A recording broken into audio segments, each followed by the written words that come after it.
பெரம்பலூர் தொகுதி ஐஜேகே வேட்பாளர் பாரிவேந்தர் லால்குடி சட்டமன்ற தொகுதிக்கு உட்பட்ட பகுதிகளில் தீவிர வாக்கு சேகரிப்பில் ஈடுபட்டார். தமிழ்நாட்டில் லஞ்சம் ஊழல் தலைவிரித்து ஆடுவதாகவும் வீட்டு வரி பத்திரப்பதிவு கட்டணம் உள்ளிட்டவை உயர்ந்துள்ளதாக தெரிவித்தார்.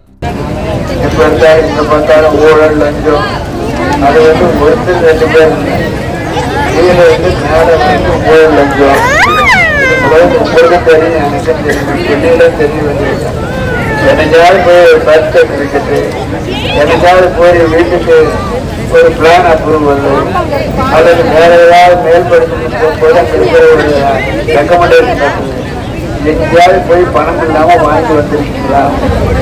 வீட்டுக்கு கரண்ட் லைசன்ஸ் வாங்கணும், பணம் இல்லாமல் அனுப்பிருக்கா?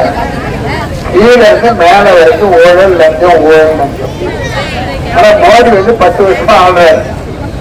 அந்த 10 வருஷத்துல பாத்தீங்கன்னா 70 அமைச்சர்கள் இருக்கிறார்கள். அந்த 70 அமைச்சர்களை யாராவது அந்த கைதுன்னா லஞ்சம் வாங்கணும், ஊழல் பண்ணாலும் எந்த பத்திரிகையும் வரல. செய்திகளை உடனுக்குடனும் துல்லியமாகவும் தெரிந்து கொள்ள சப்ஸ்கிரைப் பண்ணுங்க.